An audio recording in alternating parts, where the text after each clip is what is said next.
Kejayaan Maritim. Lintasi garis khatulistiwa.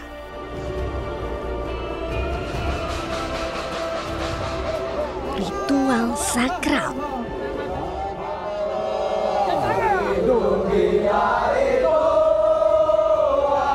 Sampai air menutup mata.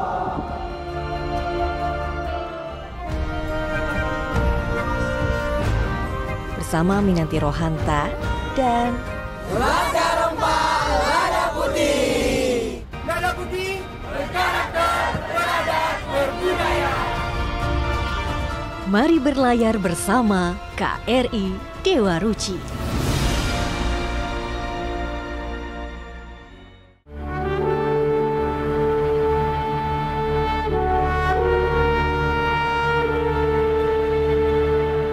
Pelayaran Muhibah Budaya Jalur Rempah tahun 2024. Lepas tali KRI Dewa Ruci.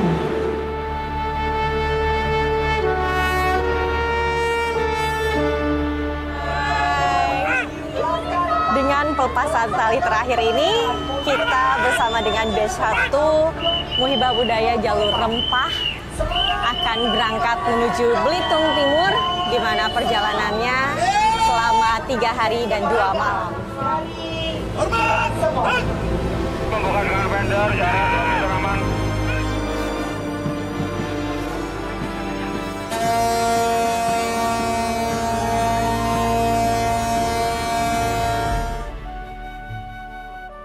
Perjalananku kali ini berbeda.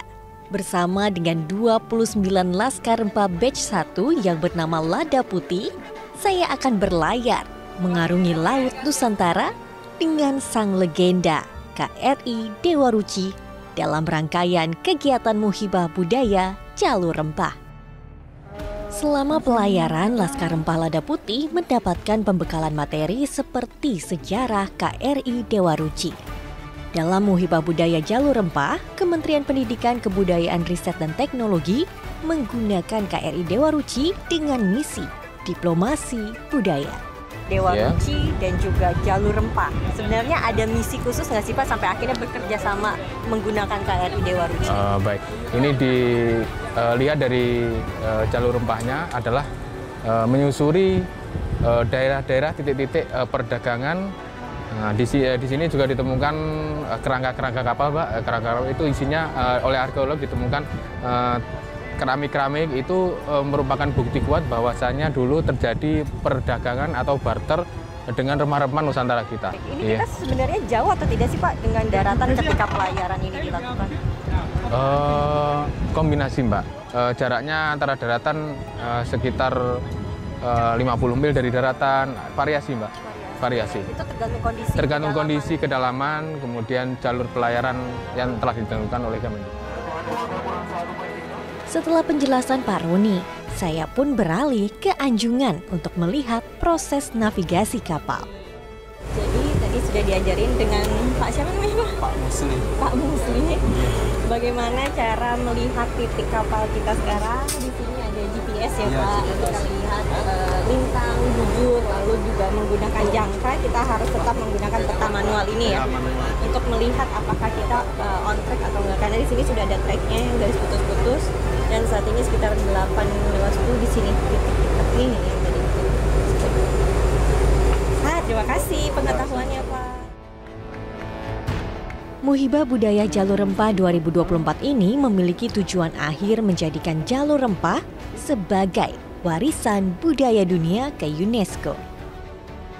Dalam memperkuat pengetahuan Laskar Rempah, seorang pakar maritim yang turut ikut dalam pelayaran menceritakan bagaimana sejarah Jalur Rempah menuju Belitung Timur. Prof, ini kan kita sudah berlayar dari Jakarta, sedikit lagi nyampe di Belitung Timur. Sebenarnya sejarah apa yang terdapat dalam pelayaran ini? Apakah ini sejalur atau tidak dengan Jalur Rempah? Iya, pada umumnya memang ini merupakan jalur pelayaran perdagangan yang sudah lama.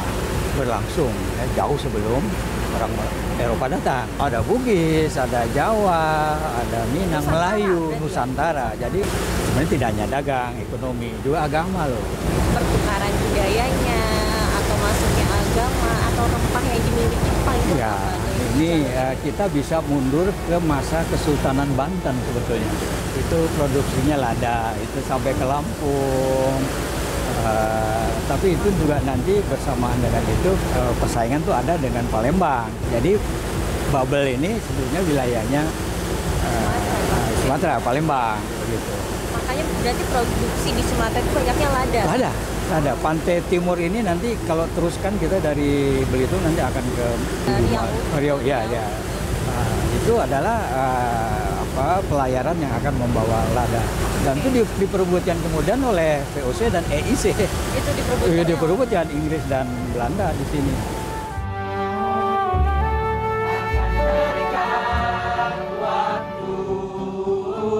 Bebaskan mimpimu di angkasa, warnai bintang di jiwa. Menarilah dan terus tertawa, walau dunia tak seindah surga. Bersyukurlah pada yang kuasa, cinta kita di dunia selamanya. Selamanya.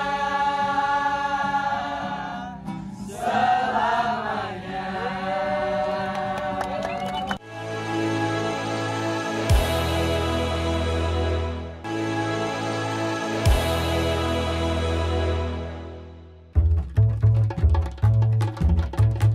Perahu tradisional begitu erat dengan nelayan untuk menunjang mata pencahariannya. Di Belitung Timur, perahu tradisional atau cutter masih tetap digunakan, dipertahankan, dan dilestarikan. Di Pantai Burong Mandi, saya dan Laskar Rempah bertemu dengan pengrajin perahu. Cutter ini masih dibuat secara manual loh, travelers. Perahu ini tadi adalah perahu cutter, itu memiliki dua sayap di samping kanan dan juga kirinya. Untuk step-step pembuatannya itu dimulai dari penebangan kayu yang digunakan bisa dari kayu sengon yang sudah berumur 20 tahun. Nah, kemudian kayu itu dipotong menjadi balok, kemudian baru diserut dalamnya menggunakan alat yang namanya rimbas. Itu proses pembuatannya berapa lama ya tadi ya? Sekitar 1,5 bulan. Iya. Tapi tahan untuk berapa lama nih? Tahannya bisa sampai 20 tahun tergantung pada perawatannya. Kali ini nelayan menangkap ikan kerisi yang memiliki gizi dan protein tinggi. Tangkapan nelayan tersebut langsung diolah ibu-ibu dengan cara dibakar menggunakan sabut kelapa di atas bambu. Tanpa menggunakan bumbu, tanpa dibersihkan, ikan ini pun siap disantap usai dibakar.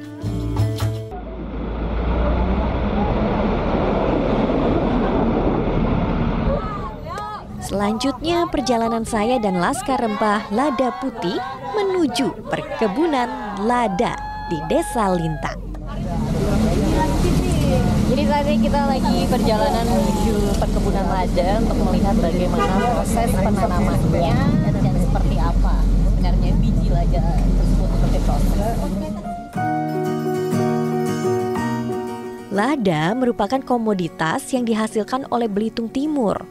Kali ini saya dan Laskar Rempah pun berkesempatan ikut mencoba menanam lada bersama petani lokal.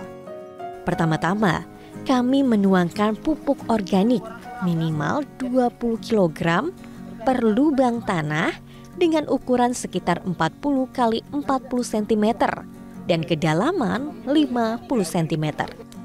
Kemudian campur dengan tanah yang telah digemburkan. Ya, kalau di dalam Bu, di dalam itu akar ini mau ke sini, makan ke sini. Ya. Kalau di atas kena panas 1 bulan mati. 1 bulan mati. Oh. Nah, harus dalam lah ini. Harus dalam.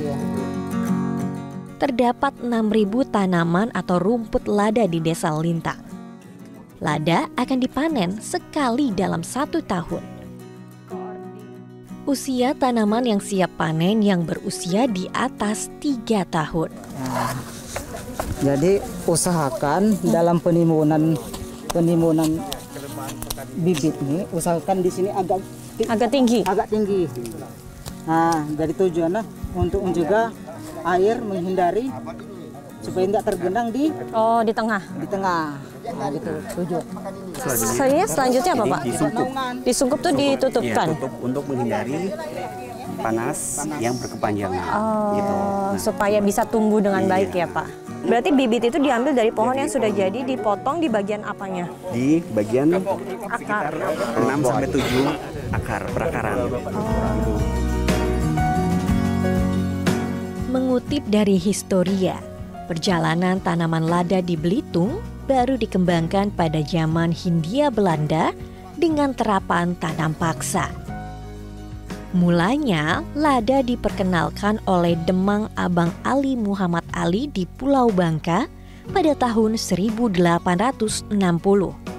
Ia pun mendatangkan bibit lada dari Lingga, Kepulauan Riau. Hingga saat ini, Belitung masih memproduksi lada yang tersebar di berbagai tempat seperti di Desa Lintang ini. Menutup hari, kami mengunjungi sebuah pantai yang terkenal dengan bentuk batunya. Inilah geosite Batu Pulas.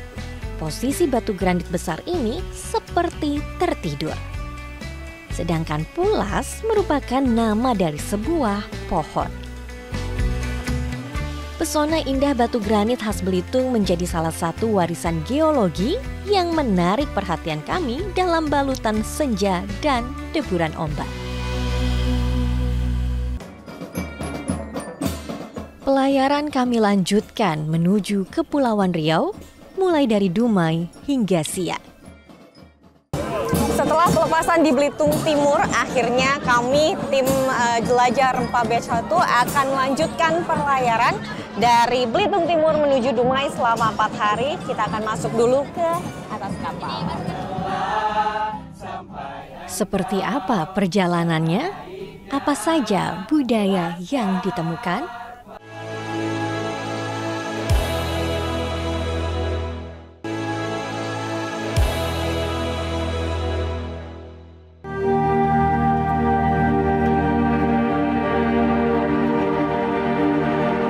Muhibah Budaya Jalur Rempah 2024 Batch 1 masih berlangsung dari Belitung Timur menuju Riau. Pelayaran kami lalui selama 4 hari di perairan Selat Malaka dengan titik berlabuh di Dumai. Dalam rute pelayaran Belitung Timur menuju Dumai, ternyata kami akan melalui garis Khatulistiwa. Inilah momen bersejarah bagi pelaut dengan ritual sakral mandi Khatulistiwa. Kami pun tidak pernah tahu hari apa, di jam berapa mandi Khatulistiwa akan dilakukan. Ternyata 14 Juni 2024, tepat pukul 5 pagi, suara gemuruh membangunkan kami untuk segera berkumpul di geladak kapal.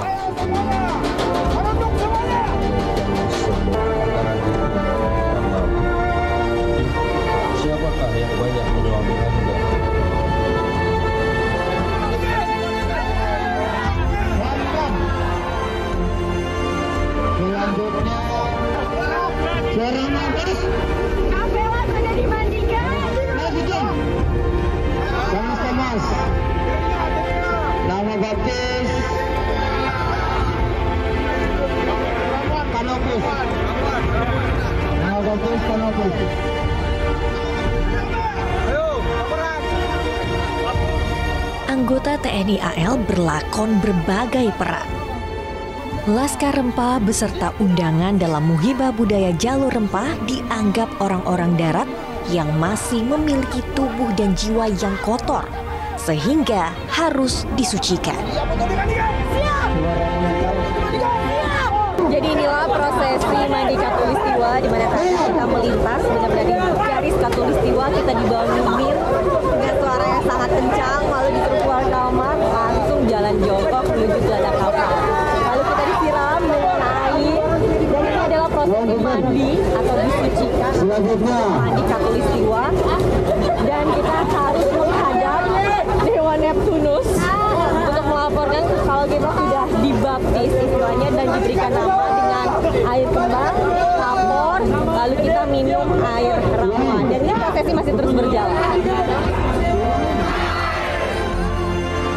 Usai mandi Khatulistiwa, saya pun penasaran terkait dengan ritual sakral ini.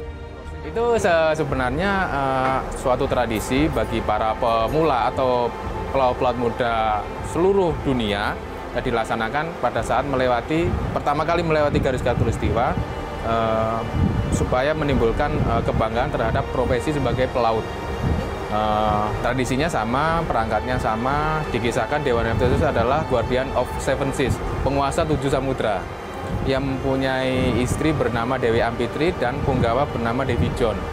Itu bertugas untuk mensucikan para pelaut muda itu untuk mendapatkan keselamatan dalam pelayaran. Ada lagi yang menarik, kan ya. Ada istilah dibaptis gitu Pak, ada namanya. Itu kenapa tuh Pak? Itu karena dulu pelaut itu tidak ada seperti sekarang ada GPS, itu menentukan posisi dengan benda-benda langit Pak, bisa rasi bintang, kemudian matahari, bulan. Itu namanya celestial navigation atau navigasi astronomi. Jadi nama-nama baptis itu adalah nama-nama benda-benda langit. Ragam kegiatan pun kami lakukan di geladak KRI Dewa Ruci. Kapal tanpa layar bukan Dewa Ruci namanya. Laskar Rempah Lada Putih pun belajar mengenai 16 layar yang ada di kapal ini. Layar tersebut dapat dibentangkan dengan kekuatan 3 tiang. Tiang terdepan bernama Bima dengan tinggi sekitar 32,50 meter. Brian, tadi kamu bagian depan ya, depan kapal? Depan yang bagian kiri Kak, yang sini. Itu kamu belajar apa tadi? Tadi kan belajar tentang cara untuk melayarkan isi ini kan ya, layarnya sih Kak. Karena kan nanti itu depan, jadi menyesuaikan dengan si mata itu anginnya gitu. Kamu tadi narik atau ngulur tali? Aku kebetulan ada narik, ada ngulur. Jadi tergantung kepada si mata anginnya itu sendiri tadi. Yang pertama aku narik, terus misalnya tadi mata anginnya ternyata ke arah yang lebih ke sini, jadi aku ulur lagi. Nah, jadi mereka menarik, aku mengulur talinya supaya layarnya itu bisa naik Kak. Kamu lebih berperan ketika layarnya dibuka atau layar ditutup? Lebih berperan ketika layarnya ditutup, karena kalau layarnya ditutup aku yang bagian menariknya gitu. Yang penting itu jangan sampai tangannya sakit, jadi ada step-stepnya seperti ini, satu persatu. Enggak, kalau yang nariknya kencang kita juga mengulurnya kencang seperti itu. Tergantung dari tarikan. Iya, tergantung dari mereka yang menarik. Dan harus melihat juga bagaimana posisi layarnya. Betul sekali Kak. Tiang Arjuna berada di tengah dengan tinggi 35,87 meter. Jadi di kapal ini memiliki 16 layar, 4 di depan, 5 melintang dan 11 membujur. Dan aku dapat yang daksur besar di damar kanan. Aku belajar cara menarik dan cara mata anginnya. Jadi jika anginnya ke kanan berarti tugas aku untuk menarik atau tarik di damar kanan. Tapi jika anginnya ke arah kiri, maka aku akan tetap menjaga tapi pelan-pelan untuk melepaskan tali damar kanan. Dan yang paling belakang yaitu Yudhistira yang memiliki ketinggian tiang 33,25 meter. Ya Kak, jadi tadi kita bertugas di bagian tali suai yang bertugas untuk menarik layar dari bagian belakang. Setelah menarik tali suai, layarnya sudah berdiri, kita dilakukan dengan pelilitan tali atau disebut dengan sangwai tadi. Bentuk obat nyamuk itu dipergunakan untuk ketika kalinya dibuat lebih rapi. Tapi dia spesial lebih besar, makan tempat. Layar KRI Dewa Ruci akan dikembangkan hanya dalam keadaan darurat, seperti kematian mesin ataupun kehabisan BBM. Tanpa mesin dan hanya dengan kekuatan layar, KRI Dewa Ruci dapat mengarungi lautan dengan kecepatan 9 knot atau 16,7 km per jam. Kegiatan lainnya di KRI Dewa Ruci ialah pembekalan mengenai APAR atau atau alat pemadam api ringan. Di sini, Laskar Rempah Lada Putih diperkenalkan berbagai macam alat pemadam serta bagaimana cara menggunakannya. Saya itu di level 2, di mana kalau yang di level 2 itu pakai APD, itu dia kayak dari busa. Nanti dari busa itu kita kasih air dulu, nah biar dia terhindar dari rasa panas. Oke, jadi kalau tadi saya menggunakan APD atau alat pelindung diri itu untuk bagian ketiga atau udah bagian terakhir lah ya, untuk penyelamatan terakhir itu menggunakan pakaian berwarna putih ya seperti aluminium, jadi itu akan sangat-sangat safety untuk kita gunakan sebagai pelindung terakhir. Lebih dikatakan sebagai tahan api. Kalau yang level sebelumnya itu tahan panas. Nah, yang kita perhatikan itu dari handle-nya terlebih dahulu, cara pemegangannya di bagian atas itu jangan dua tangan, tapi satu tangan saja yang di bagian bawah. Setelah itu diperhatikan segel-nya, apakah masih di dalam Alphard itu terdapat segel atau tidak. Kalau misalkan di Alphard itu tidak terdapat segel, berarti isi dari Alphard tersebut tidak penuh. Tak terasa ini merupakan hari terakhir pelayaran Laskar Rempah Lada Putih bersama KRI Dewa Ruci. Sebelum bersandar di Dumai, Laskar Rempah ikut membersihkan kapal bersama anggota TNI AL. Malam terakhir, kami melaksanakan malam inaugurasi. Laskar Rempah Lada Putih menampilkan seluruh kekreativitasannya dalam balutan kesenian. Tak hanya Laskar Rempah saja, anggota TNI beserta undangan pun turut berpartisipasi. Malam yang diawali dengan keriangan ditutup dengan rasa haru dan syukur telah mengarungi Laut Nusantara dalam hari demi hari bersama KRI Dewa Ruci.